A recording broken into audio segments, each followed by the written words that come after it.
Hi, folks. My name's Ariana, and you're listening to KWDC 93.5 Stockton. The show you're tuned into right now is put together by students and staff enrolled in the broadcasting courses in the digital media department at San Joaquin Delta College.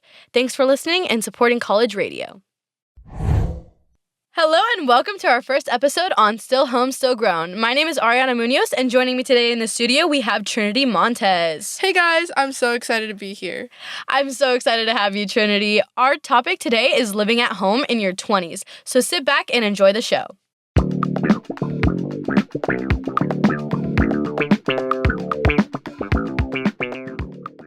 Alrighty, so let's just get into it because living at home in your 20s is definitely going to come with some moments, right? So before we dive in, I want to introduce someone really special to me, Trinity Montez, here with me in the studio today. She's not only my coworker, but also one of my closest friends, and honestly, she's someone who gets what it's like to live at home in your 20s while also trying to build your own life. So Trinity, let's start here. Living at home comes with some real push and pull, some tug of war, right? What's it been like for you trying to find that balance between being independent and respecting some house rules? Well, let's start off with I'm Filipino, and we all know that Asians are really, really strict. And I feel like my parents want me to try to balance out work and my social life as well, but I don't think they really understand. Like, I'm doing chores and stuff like that, and my little brother, he kind of helps out around the house, but he's still at school, so, I'm kind of doing most of this stuff, and I feel like they don't really understand that social life and mental health kind of ties together, because if I'm just sitting by myself and locked up in the house, I kind of go a little crazy. Yeah, no, heavy on that. I just feel like a lot of the times parents don't understand. Well, first off, they don't believe in mental health. Like, Right. I know your parents are Asian and my parents are Hispanic, but I feel like my parents personally, they just don't believe in mental health crisis and depression and just all of those things that are going to impact us or are impacting us. They kind of, like, I feel like my parents just rub it off. Like, I remember the first time I told my dad I needed to be in therapy, he was like, well, why can't you just come to us? And I'm like, you are not a professional, sir. It's very different. And they want us to fall into these categories. They want us to be hardworking, but they don't want us to focus too much on our friends and what makes us happy.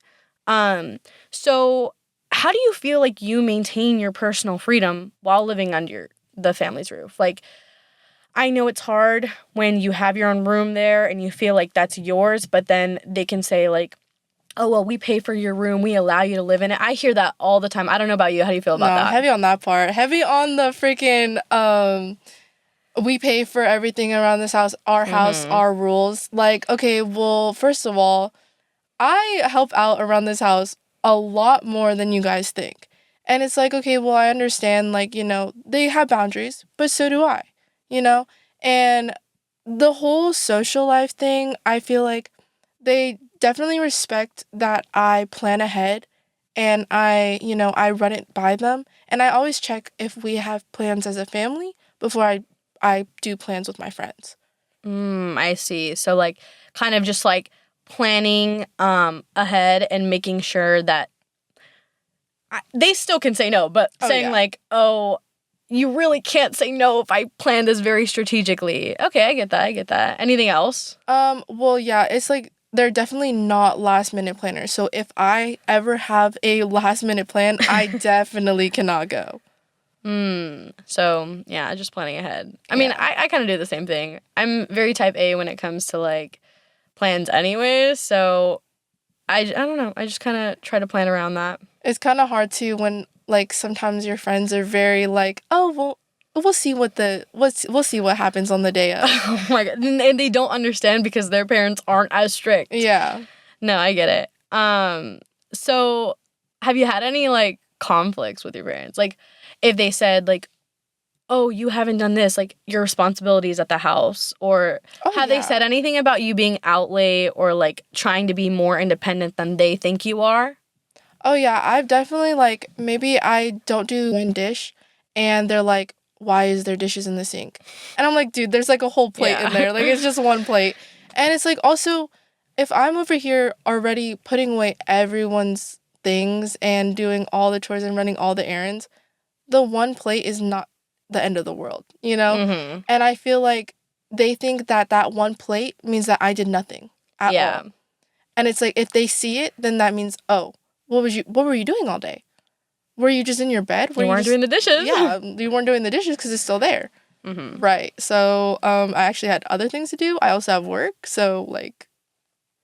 Do you feel like that's more impacted because you're a woman? Like, do they make Mason do all those chores? Well, they're like, well, you know, he's younger, but when I was younger, I was helping out around the house still, too. Yeah. So I feel like it's definitely the younger, like...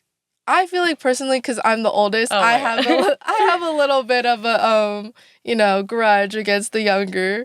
Like, yeah, guys, siblings. I'm a younger sibling.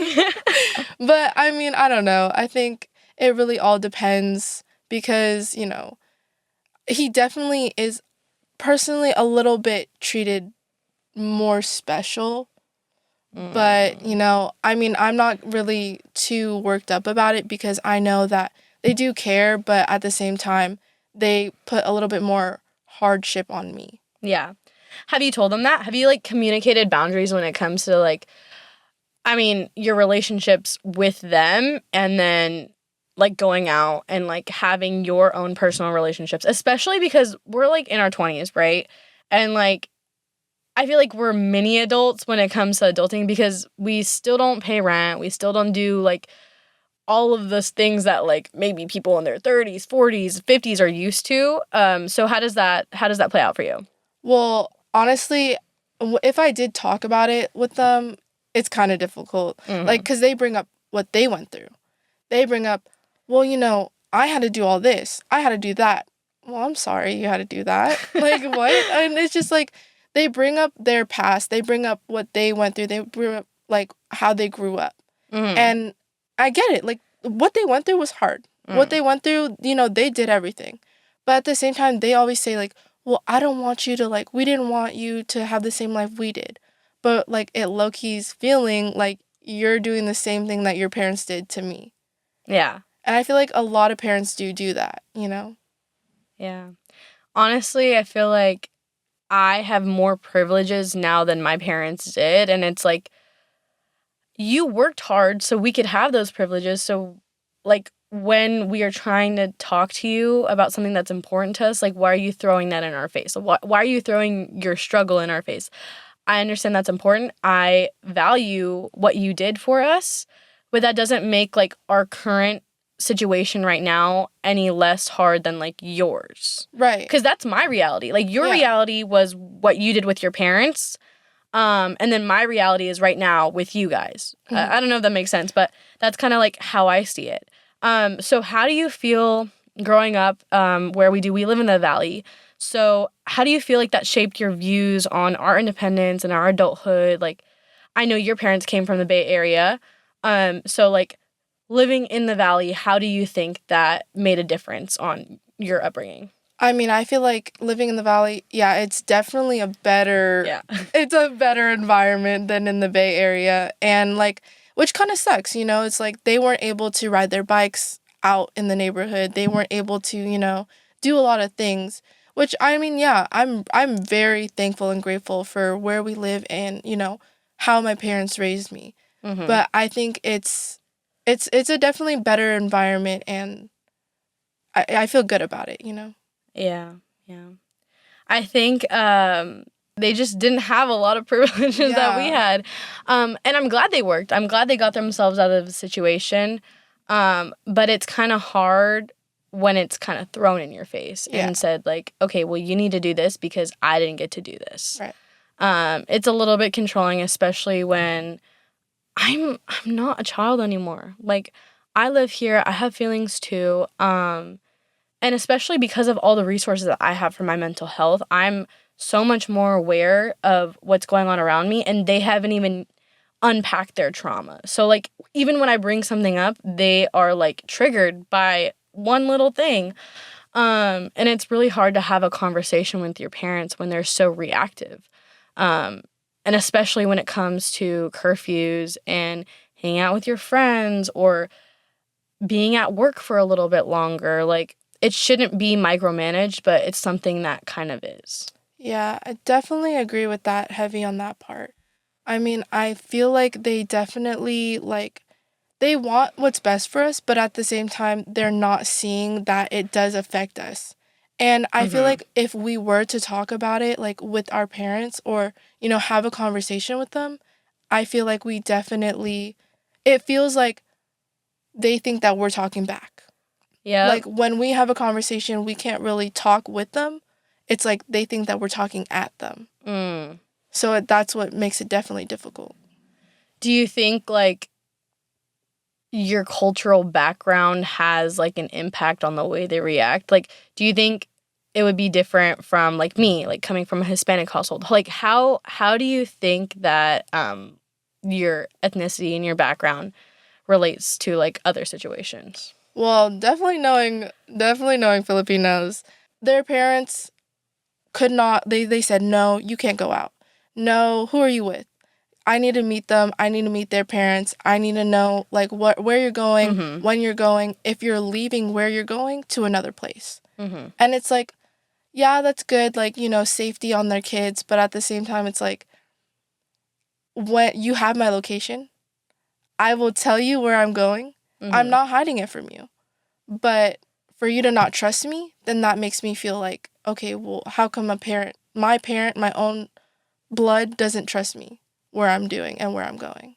Yeah, so it's more of those generational patterns. Yeah. And you kind of, like, and honestly, how could you blame them? Because it, like, I do blame them. I'm not gonna lie, like, but it's really hard to just think that it's your parents' first time living too. And I have to remind myself so heavily on that because I will get so enraged by my mother. And, like, I don't want to be mad at her, but I also, like, I feel like this unfairness. Yeah. I don't know if you feel the same way. I definitely, yeah, I agree. Because I do always forget, like, this is their first life. Like, this is what they're living. Like, even though they were born before us, they're still experiencing these things. Yeah, no, totally.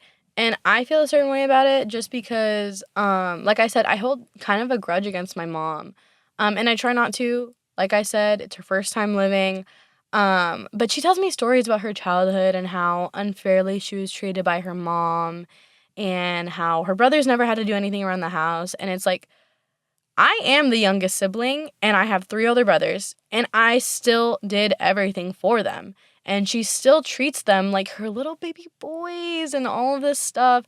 And it's just, like, hard because it's like, if you live that, and I know it's still your first time living, I know it's still your first time being a mother, why would you put me through that and put even more strict rules on me? Like, my brother went to Paris by himself at age 17. And then when I wanted to go to LA, which is in the same state, right? Mm-hmm. She was like, no, you can't. And I was like, do you see your son going out here doing all these trips? And it's just like, ugh, I get it. But at the same time, I don't. I really don't. Yeah, and I totally agree with that because I just got a TV in my room and my mom's over here talking about, oh, Mason, do you want a TV in your room too? And he's literally 13. Like, I did not get a TV in my room until now. And then what, you're going to give it to him? Like, no, make him wait the same time I had to wait. Like, that's not fair. Yeah, no. Honestly, it's just like they kind of go back and forth. It's hot or cold. I can go out at this time. I can go out at this time. I can have this. I can do this. But you can't go out of state. And you can't do the things that you really want to do. And just kind of like bouncing off that, not only do I have to worry about social aspects of things, I have to worry about college. I have to worry about work. And that's something that we're going to jump into after the break. So go ahead, refill your drinks, get some food, and we will be back after this commercial break. Bye. Bye. Do you want your music to be played right here on 93.5 KWDC? Send us an email at kwdc@deltacollege.edu or go to www.kwdc.fm and under the Be On Air tab, click on Music Submission. And then you can hear your music played right here on 93.5 KWDC, Stockton. Remember your childhood memories where you discovered the magic of nature? Like looking up at the stars or chasing fireflies. Help ensure your child gets those same experiences. Visit discovertheforest.org to find a forest or park near you and discover other cool things to do when you go, like fishing, biking, or even camping. Visit discovertheforest.org. Suicide is the leading cause of death amongst young adults. Friends can play a crucial role in suicide prevention, since 76% of young adults turn to a friend in a time of crisis. This generation is ready to crack open a conversation about mental health, but they're missing the language to do it. Seize the Awkward aims to encourage and empower young adults to reach out to a friend who may be struggling with mental health. SeizeTheAwkward.org provides resources such as tutorial videos, information on warning signs, conversation starters, and tips on how to sustain a conversation around mental health. To learn more, visit SeizeTheAwkward.org, public service announcement brought to you by the American Foundation of Suicide Prevention and the Ad Council. I spent a lot of time in the garage, but even more time in the rain and mud. In '95, I helped tow your moving trailer, dragging behind your truck that accidentally started a wildfire. Spark a change, not a wildfire. Visit SmokeyBear.com, brought to you by the U.S. Forest Service, your state forester, and the Ad Council. Only you can prevent wildfires. Text and whatever. Just don't text and drive. Visit StopTextsStopWrecks.org. A message from the National Highway Traffic Safety Administration and the Ad Council.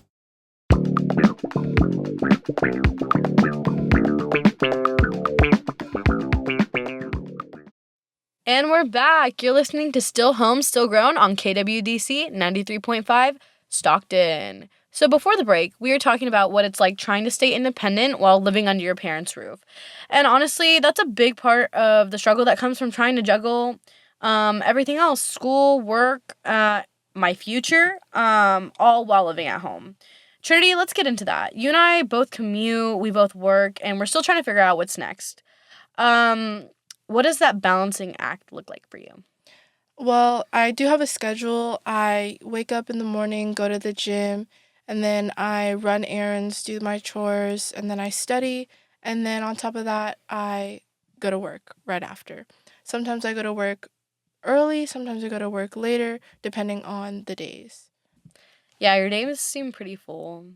Plus, I'm literally with her most of the days, so I kind of know how everything goes.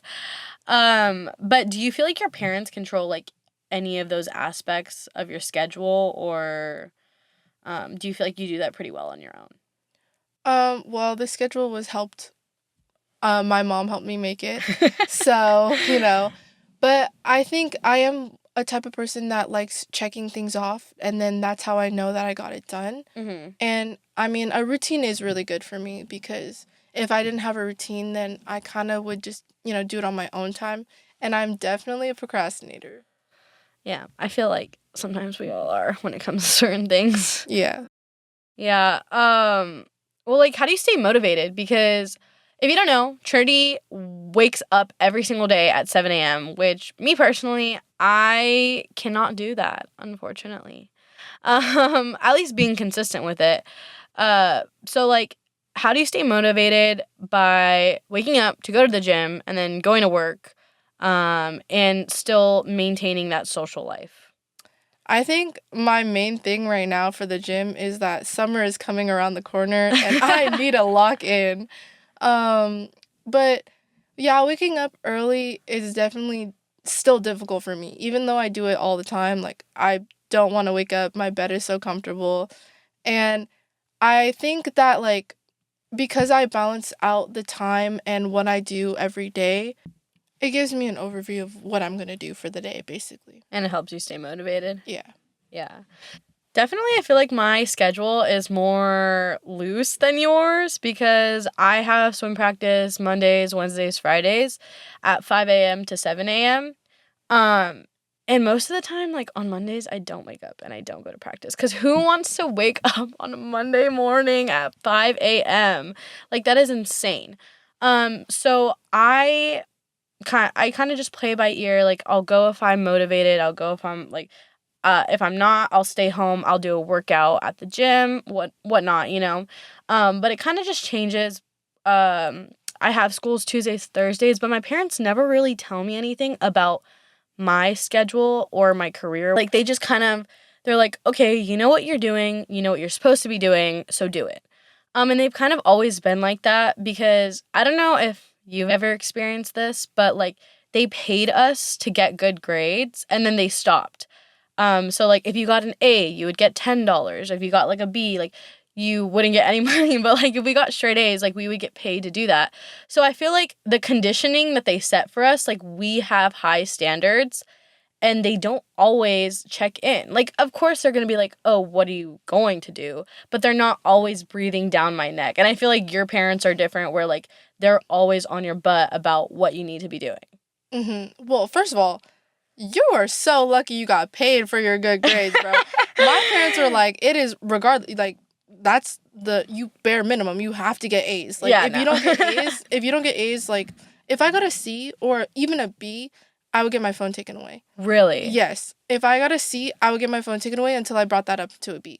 Yeah. If I had a B, like, okay, yeah, it's fine, but they would want an A. My mom used to say, I want you to get, like, such good grades, like, because, you know, they didn't really have A pluses or, like, A minuses, really. It was just A. Yeah. You know, A or B. And then, like, the grade point average, whatever, right? Well, my mom used to say, well, I want you to get, like, such good grades that they invent the A plus. And the A plus. And I was like, oh, okay. But, you know, that's actually funny that, you know, you say that they don't check in because my parents do not care. No matter what, even if they're working or if they're out somewhere else in a different state, they will text me what to do. No, yeah, that's so funny because her mom actually called us during this podcast and I guess her phone was on Do Not Disturb, but like she called us and she left this really angry voice. It was really funny. Trinity, you want to play it? Let's play it. Girl, why are you not answering your phone? You have your phone glued to your hand all the time. Please call me back. There's a package on the door. Please get it. Call me when you do. So, yeah, that's basically how things go with me. Right now, I'm currently on lockdown. I've been on lockdown for this whole month. That means, like, I have not been able to go out. I have to turn my phone in at 10 p.m. And, like, I can't go out on the weekends. Past 20? Yes. That's insane. Yes. But it's honestly, like, I get and understand why my parents are doing this because I need a lock-in for this test that I'm studying for my career. And it's a good, like, fallback in case, like, you know, other work options don't work out. Does it bother you that they're like so on you when it's your career, your life? Like where is it like good parenting versus like I need some space, I'm an adult, I can handle my own? Like where do you draw the line with that? Well, recently, because everyone has been on my case about this test, I definitely have been a little bit stressed out and like anxious, and I feel like everyone just kind of needs to leave me alone. Like, not even just, like, my parents. I think just everyone in general about, like, taking this test is definitely, like, a big thing. Mm-hmm. Yeah.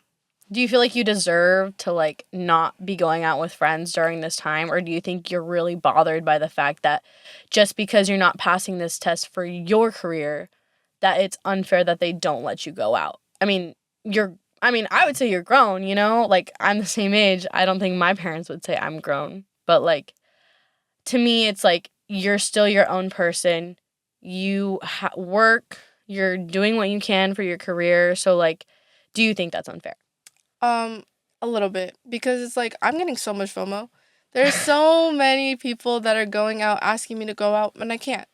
Mm-hmm. And it's like, well, my parents go, well, you know, once you pass this test, you can go out. Once you pass this test. And it's like, okay, well, next month, fingers crossed, if I pass this test, I'll be able to have my freedom back. But then we'll see how much freedom I have if I go back to curfew time. And what was curfew time? 10 p.m. 10 p.m.? Mm-hmm. That's so weird that you say that because, like, I also feel like they're very hot and cold when it comes to, like, your curfew as is. Because we went to a rave, like, maybe a month back, and we didn't get home till really late. Like, sometimes they don't care, and then sometimes they do. Yeah, have me on that part. Like, I think it depends, like, where I'm at. If they know, like, a club or a rave, they'll know that, like, I'm gonna be back home late. Yeah. There was this one time that I definitely should have, like, told them, but, like, okay, I accidentally fell asleep at a friend's house when I went to the club, and I didn't get back home until 6 in the morning, Oh, my God. and I was all the way out in San Francisco. Yeah, that's But, like, scary. they weren't mad. Like, they were disappointed that, like, I fell asleep, and I should have literally went home right then and there, but I was waiting for my other friend to, like, finish up, like, getting ready and, like, talking and stuff like that with their friends. But yeah, I was surprised that they weren't mad. Like, I didn't get my phone taken, nothing like that. Like, they were just like, be home by this time. Yeah, do you think they just really want you to be able to work? And I mean, you're working right now, but it's not the job that they want you to be doing. So, like, why? Like, do you think that plays a big factor in why you can't go out? Oh yeah, 100%. Like, my parents want me to have like a big career. Mostly my dad, like, he wants me to be a business person himself. Like, just not working for someone else, but working for myself. And I get that. But even though, you know, we are grown, we are older, people are still figuring out what they want to do with their life.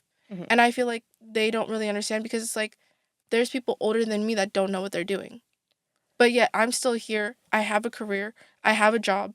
I'm studying for another job that could be my fallback. So I have other options. I have background things and, you know, backup options. But I feel like they still don't understand that, like, I'm still figuring things out. Yeah, it's important to know that you also are just starting out. Like, they didn't have their stuff together when they first were starting out. So I feel like it's a little bit unfair that, like, you have all these restrictions. And, like, I mean, for me, my parents, like I said, they just want me to do well, and they don't really check in as much. But I don't think that your career should affect you going out or, like, you doing things that you want to do, because ultimately it's your life, it's your happiness. So what comes up, like, mentally when you feel that FOMO and you can't go out because your parents think you need to focus on your career? Like, I feel like that's your choice to focus on your career. Obviously, you're not paying rent under their house and they still have a little bit of leeway there. But, like, how do you feel mentally? Genuinely, like, I have definitely been feeling drained. And it's just, like, being by myself and, like, seeing all my friends go out, seeing people that I know having fun, living their life. And, you know, it's just, it kind of sucks, you know? And it's like, I feel like with all these restrictions, it makes me feel so enclosed. And it makes me feel like I'm just trapped. Which I get some of the restrictions, but at the same time, I don't. Because it's like, it's my life. And I'm not out here doing no crazy stuff. Like, I'm here just to, like, have fun, you know, spend the time, make the memories. Yeah, and I feel like you're in between a rock and a hard place, because at the same time, you understand why they want you focusing on your career. Because if you're living at home, you're paying no rent, you're not buying any food, like, of course you're going to have all the time in the world to focus on your career, and they're mad that you're not passing this test, right? And I get it, but at the same time, you have needs. You have your mental health to worry about. Honestly, if your mental health isn't taken care of, you're not going to be able to focus on the big test. Like, you're having so much anxiety, and I feel like friends relieve that anxiety. Like, especially, I mean, we're lucky because we work together and I see you every single day. Like, it's not like a big thing. Like, I came here to do the podcast with her because she can't go out the house. So I think that's a big part of, like, passing that test is getting your mental health in line. But we're gonna go ahead and take a quick break because Trinity's mom is calling again. So we must answer the phone, and we will see you when we get back. Hello? I spent a lot of time in the garage, but even more time in the rain and mud. In 95, I helped tow your moving trailer. And in 09, it was sparks from me, your chains, dragging behind your truck that accidentally started a wildfire. Spark a change, not a wildfire. Visit SmokeyBear.com, brought to you by the U.S. Forest Service, your state forester, and the Ad Council. Only you can prevent wildfires. Hi, we're the Goo Goo Dolls. We're fortunate that our daughters have what they need to grow and learn. But that isn't the case for nearly 13 million kids in the U.S. that struggle with hunger. Childhood hunger is a heartbreaking reality that Feeding America is working to change. Each year, the Feeding America network of food banks rescues billions of pounds of good food that would have gone to waste and provides it to families and children in need. You can help kids in need in your community by visiting feedingamerica.org. Brought to you by Feeding America and the Ad Council. Uh-oh, Brad's buzzed. Oh, yeah? Yeah, he's starting with the woots.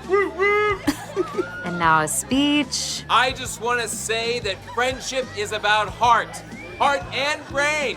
Who's with me? Good thing is, he knows when he's buzzed. And my brain is saying, when it's time to go home, somebody call me a ride. Love that guy. Me too. Know your buzzed warning signs? Call for a ride when it's time to go home. Buzz driving is drunk driving. A message from NHTSA and the Ad Council. Not completing high school is more of a social thing than it was an academic thing. Even though all these years have passed, I still had that longing to have my diploma. At age 30, Carissa finished her high school diploma. If you're even considering getting your high school diploma, you can do it. No one gets a diploma alone. If you're thinking of finishing your high school diploma, you have help. Find free adult education classes near you at finishyourdiploma.org. That's finishyourdiploma.org. Brought to you by the Dollar General Literacy Foundation and the Ad Council.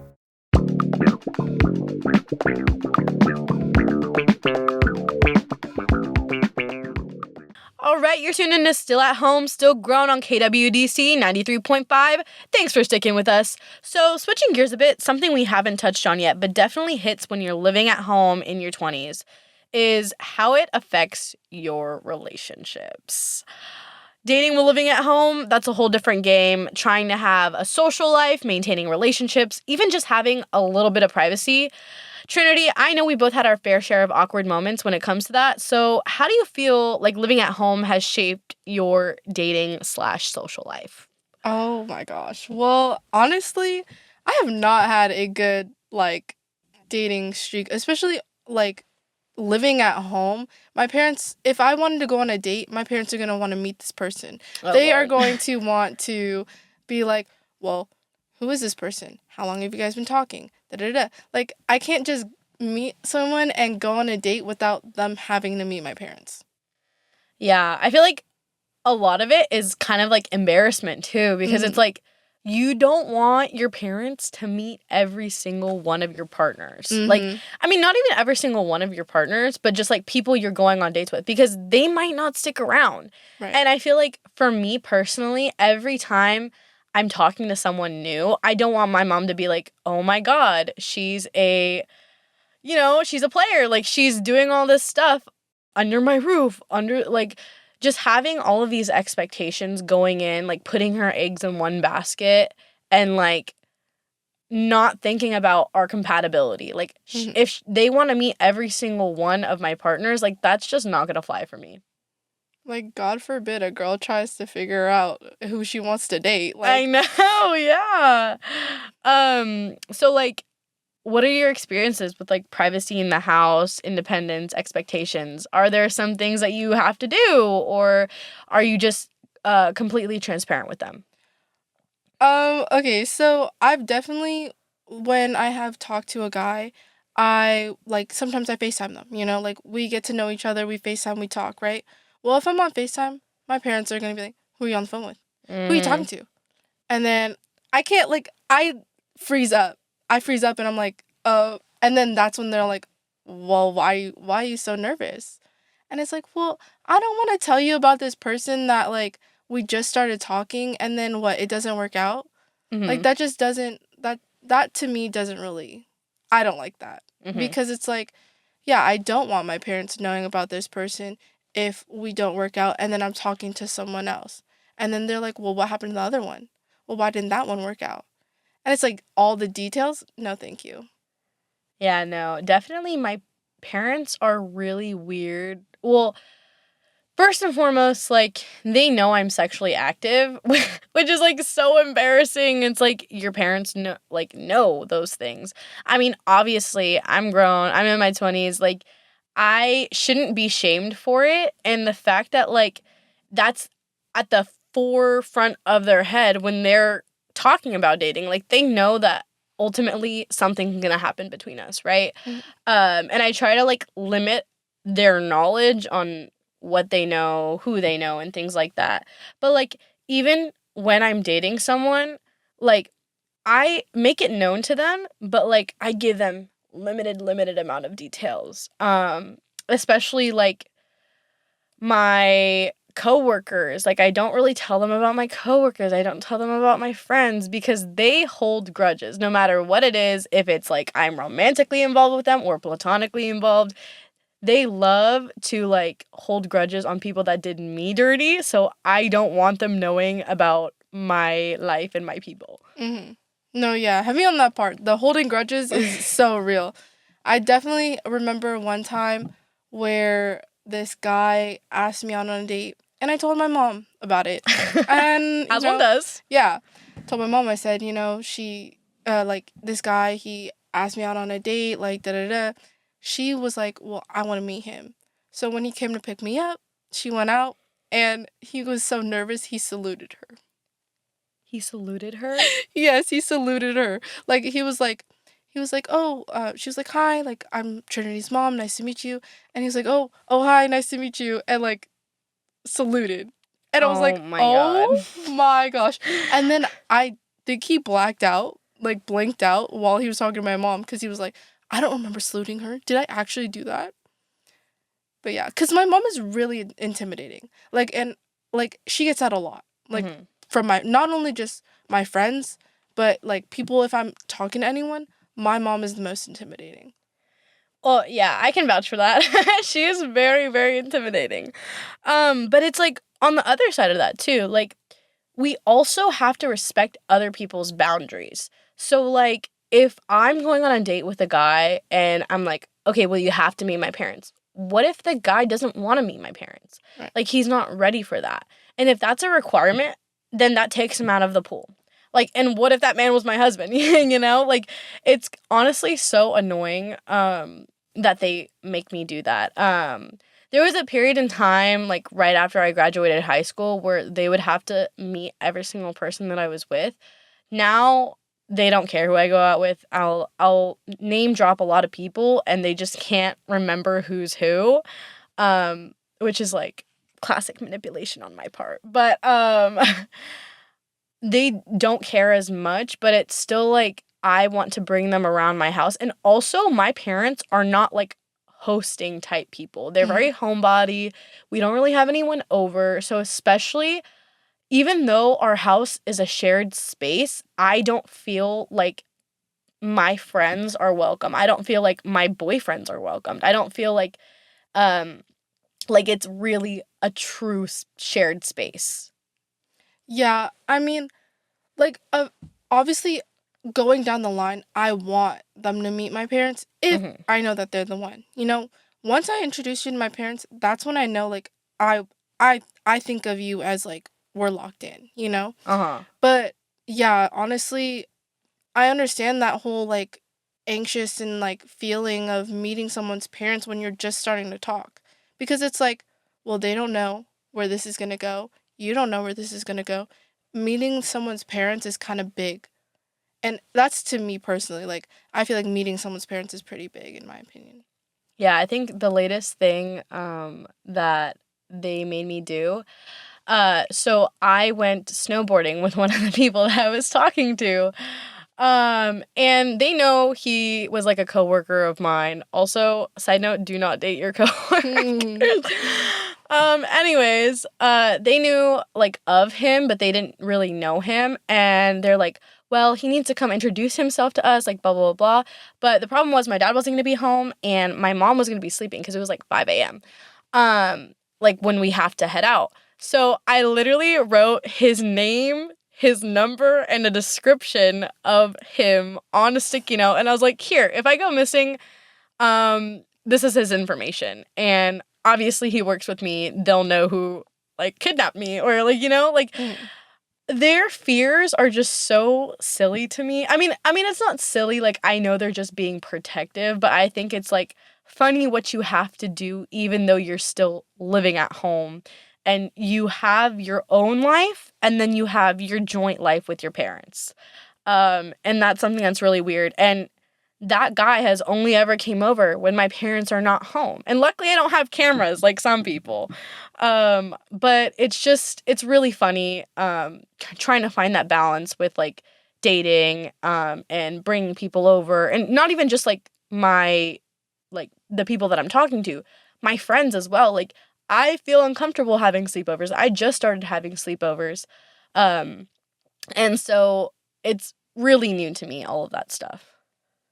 Yeah, I agree. Like, my parents are definitely we've always been the hosting household. So I always had friends over, but they are definitely the ones to hold grudges. So when I when I got into like a quarrel with some friends, they were like, "Oh, you're friends with them still?" And I'm like, "Yeah, like, why not? Like, we worked it out." But yeah, with relationships as well, like with guys that I've talked to, if I told my mom about them, she'll bring them up. Mm-hmm. And then like if I'm on FaceTime with someone and like she'll be like, "Oh, is that?" I'm like, "No." Oh my God. That's embarrassing. And then yeah, it was bad. Yeah. No, heavy on like the conflicts with friends and the grudges, just because I've like been talking to a lot of my friends and we'll get into conflicts, right? Like, obviously friendships come with a lot of conflicts that you have to deal with, especially at our age, because it's like we're changing. We're not going to grow with the same people we used to. And recently I had a conflict with one of my friends and I had brought them over like maybe like 3 days ago. And I was like crying to my mom. I was like, "Oh my God, like this person made me feel this way." And then she was like, "Was it the girl that had came over the other day?" And I was like, "Yeah." And she was like, "Don't bring her to the house anymore." And I was like, oh my God, this is why I don't tell you anything, because it's like, it's my house too. And I can deal with my own friendship conflicts without your input. But now it's like, I really don't want to invite that friend over because you're going to have something to say about it. No, I completely understand. Like, that's the same way with my parents planning parties or even a hangout. Like, I say that so-and-so is going to be there. And then they go, "Oh, well, didn't they do this and that?" And I'm like, "Oh, well, yes, they did." But at the same time, it's like you live and you learn. And those experiences that you go through is exactly what you kind of need in your life. And I feel like most of the time, not a lot of people are... Oh, hold on, guys. My mom's texting me that I gotta go do something. We'll be back right after this break. Donna from Louisiana. The storm just hit, and we went from donating to the food bank to needing it. Hunger is a story we can end. End it at feedingamerica.org. Brought to you by Feeding America and the Ad Council. Wake up and text.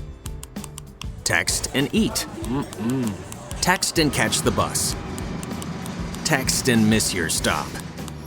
Wait. Text and be late to work. Sorry, I'm late. Text and work.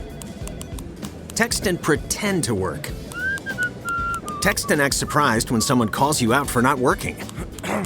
Who, me? Text and meet up with a friend you haven't seen in forever. Hi. Oh, hey. Text and complain that they're on their phone the whole time. Text and listen to them complain that you're on your phone the whole time. Text and whatever. But when you get behind the wheel, give your phone to a passenger. Put it in the glove box. Just don't text and drive. Visit StopTextsStopWrecks.org. A public service announcement brought to you by the National Highway Traffic Safety Administration and the Ad Council. If you love them enough to listen to them practice the same song on tuba, Please be done. over and over and over and over and over, then surely you'll check nhtsa.gov/the-right seat to make sure they're correctly buckled in the back seat. Sounds good, honey. Check today at nhtsa.gov/the-right seat. Brought to you by the National Highway Traffic Safety Administration and the Ad Council. Well, Jason, I've got to tell you, you're pretty much everything this company is looking for in an entry-level candidate. Great. Your resume isn't quite what we're used to, but you've got a fantastic work ethic. Thank you. And I'm impressed by how you carry yourself. So, should we talk about the job? What? The job? Oh, sorry. Yeah, I have no way of recruiting or even meeting you. This interview didn't happen. It may sound ridiculous, and that's because it kind of is. There's a huge pool of talent your company is missing out on. Meet the grads of life. Who are they?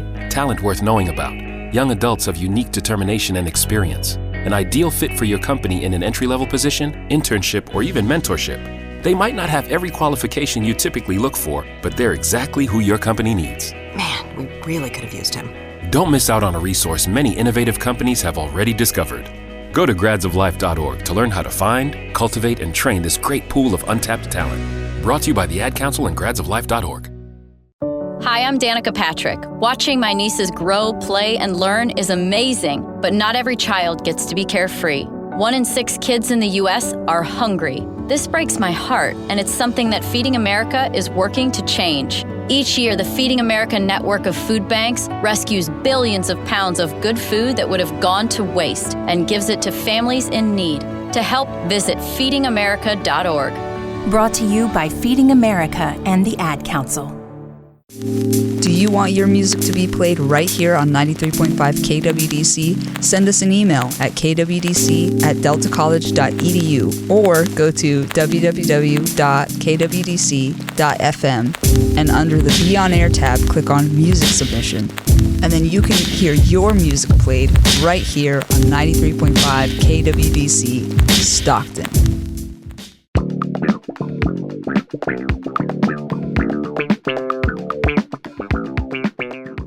Welcome back, guys, and thank you for making it this far in the podcast. I hope you grabbed some refreshers, some snacks, anything to keep you going. But we are going to go ahead and we're going to hop back into our topic about social life and relationships while living at home. So Trinity, go ahead and finish up what you were saying before we were interrupted. Going back to what I was saying about how you live and you learn, those experiences are what build you into the person you are now. And I feel like our parents want to protect us from that hurt and that conflict, you know? Yeah, but I feel like that does take away from our own autonomy, like learning and going down a path that's really something that we're meant to follow. Like, if we are meant to get into this bad situation that's going to help us go through the rest of our lives, like, why interfere with that? And they're parents. They're going to be our protectors. And at the end of the day, that's their job. But it's really hard when we're walking that fine line of adulthood, but they're still treating us like a child. Yeah, it's really hard for them to stop treating us like a kid and letting us experience what we really need to in our lives. Like, for example, I did actually have someone that I introduced into my family and even just like my parents. And he even asked my parents' permission to be my boyfriend. And they said yes and stuff like that. And this was during my graduation party too. So he met my entire family, all my friends and stuff like that. 2 weeks in, he cheated on me with his best friend's ex. Wow. And I actually found out through his best friend because his best friend called me and he was like, Trinity, I don't know what to say, but like, he's cheating on you. And I just started laughing because I was like, this isn't real. And I was waiting for him to laugh and like, just kidding. And he was hella serious and shaking. And I was just like, oh, yeah, okay. And I think after that experience, like, my parents are very, very cautious about who I talk to. And they just don't want me to be hurt like that again, which I completely understand. But like, that's tying into like living at home. They're so invested in how I am and, you know, how I'm feeling with anyone that I talk to, anyone that I get close to in a relationship. And it's just, they want to make sure that what happened to me before doesn't happen again. Yeah, it's almost like you never get that breath of fresh air and like that time away from your parents because you want to feel like you're in control of your own romantic life. And it's like they're not giving you that space. They're telling you this is how it's going to be if you're living in my house. And I feel like at a certain point, at a certain age, right, you should be able to have power over that. And I think for the most part, I do, but it's just like having that extra, like a two-step verification, honestly. Like, I know this person's good, but my parents have to know that this person is good. And I think that's in any relationship, even if I wasn't living at home, but I think it's a bit more difficult because it's like, I also have to choose the right person to be around my family if they're going to be at my house and taking up space. Yeah. They have to be able to be comfortable with conversation with my parents. They have to be able to, understand that dynamic in the household kind of thing. Yeah, I definitely think it's just a very hard adjustment to have when you're adulting and then you're finding your partner and they're still involved in every single aspect of your life. Yeah, no. Living at home is definitely a blessing and a curse. Yeah, especially when we depend on them a lot for financial help and things like that. I know, like, myself, I don't pay rent. I don't contribute to, like, the household funds. But Trinity, what are the biggest financial benefits of staying at home for you? Well, it's definitely cheap because we don't be paying rent. But I do help out with like groceries if needed to, and I do save on some gas because if I do run their errands, they Venmo me some gas money. Ooh, I love that. Yeah. So how do you think that has shaped your view on adulthood responsibilities? Like, do you feel like you can do adulting when you're out of the house, or do you feel like this is just like the baby steps? This is definitely baby steps because I feel like we don't make a lot of money. And, if I made more money from my job, I would definitely be contributing more to my household and my everyday life. Yeah, I definitely agree. I feel like if I had the means to contribute to my family household, I would. But right now, like you said, we're not getting paid enough or just a lot, especially in this economy. So it's definitely hard. I find myself between a rock and a hard place when it comes to helping my parents out and also saving for my future self to get a house or an apartment so that I don't have to live with them under their rules. So Trinity, let me ask you, how do you balance saving for the future versus enjoying just the present moment and trying to find that balance? Well, after our paychecks, I definitely try to put a little bit into my savings just so that I can accumulate more money for, bigger events and bigger trips. And it definitely helped that we stopped going out more.